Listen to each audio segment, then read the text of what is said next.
Mass Effect 3 Legendary Edition does offer some of the biggest challenges in the Mass Effect universe, especially when you play the game on Insanity difficulty. I'm going to give you some tips in order to survive the horrors that you'll encounter in Mass Effect 3, providing you the best squad build-up, not to mention the best weapon combination that should serve almost any build. I hope that this video will help you, and if it does, remember to hit a like, subscribe, and check out the rest of my Mass Effect content. First up is the best squad combination. Now this later on gets more customizable based on how many characters survived Mass Effect 2 and what characters you recruit, because you can choose not to recruit certain characters. So the best character in the game to have on your team is Garrus. Provided he survived Mass Effect 2, he is the most powerful squad mate, and let's face it, he's also the best looking.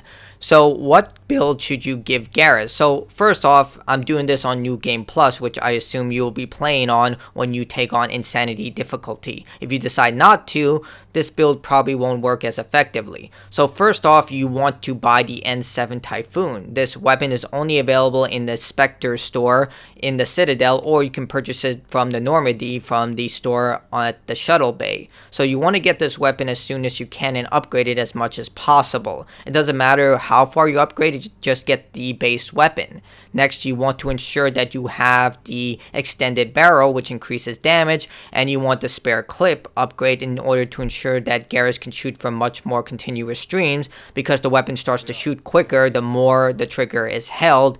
You don't need accuracy because the NPCs already have pretty good accuracy. Next up, you want to choose a costume that maximizes weapon damage. Now there are two costumes that give you 25% weapon damage, this one and this one. So you can choose either one, it'll give you the same bonus, but pick one of these two. So once you have that down, you want to follow this specific build when it comes to Garrus. You want to maximize assault rifle damage first with the Turian Rebel, and finally you want to maximize solo use of the armor piercing upgrade. This will allow Garrus to maximize his damage as much as possible. Once you have all of this equipped, well, the results speak for themselves. Garrus will be able to tear through some of the most powerful enemies in the game. I mean, watch how he just shreds the Banshee, which is the most powerful enemy in the entire game, in seconds.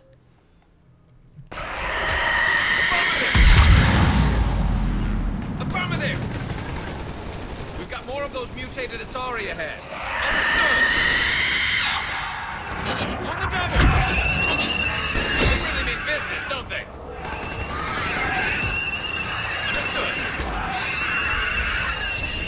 All right.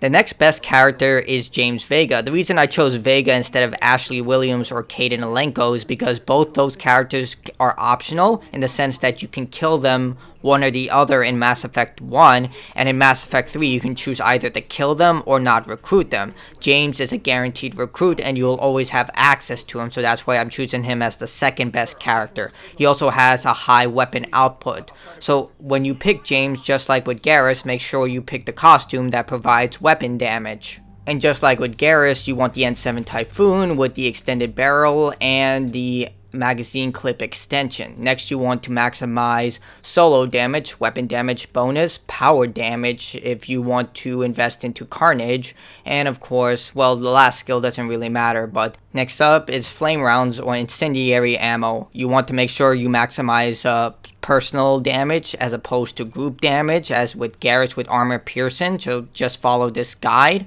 And once you have that, make sure James has the N7 Typhoon equipped, because sometimes they switch out their weapons at will. It was a criticism in Mass Effect 2 that they never switched up their weapons, but now they do it automatically. And make sure they have the ammo mod equipped, and you'll see some gameplay to showcase James and Garrus just destroying Reaper and Cerberus forces with ease on insane difficulty.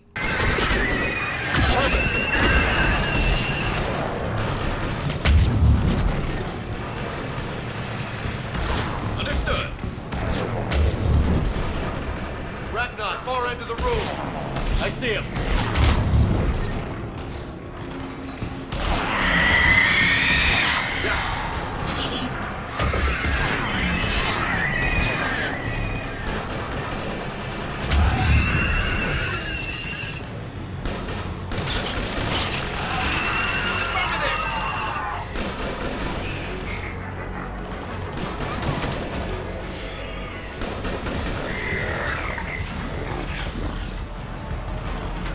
I'm on it.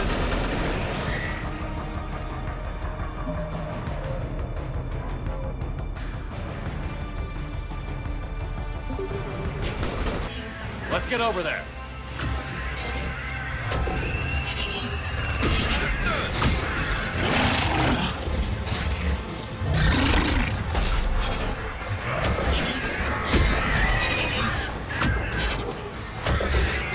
Roger that.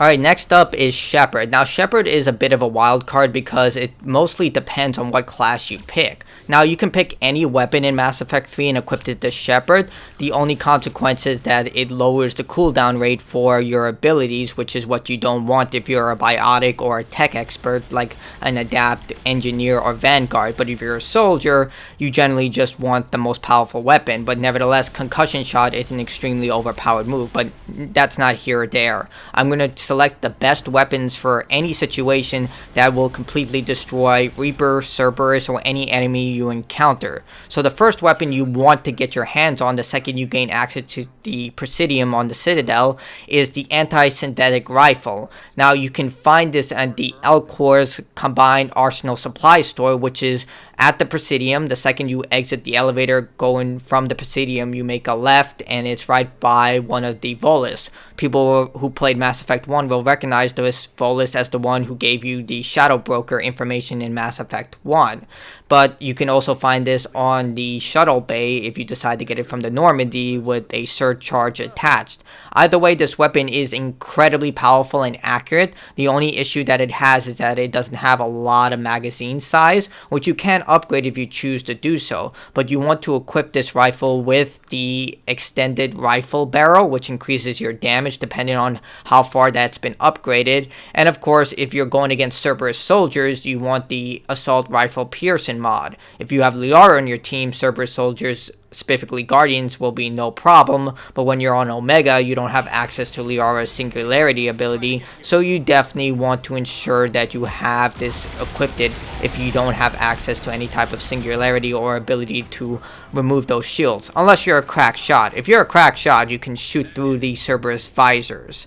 The next most powerful weapon is the Suppression M11 gun. Now, the only way to get this gun is through the Citadel DLC. There is no other way to get this weapon. So that's why I stated early on in this video to go through New Game Plus. Once you get this gun, it is the most powerful weapon in the entire game. The trade-off is that it doesn't have a lot of ammo, but you can add a mod to increase the ammo count. Either way, it's an extremely powerful weapon. Just look at this.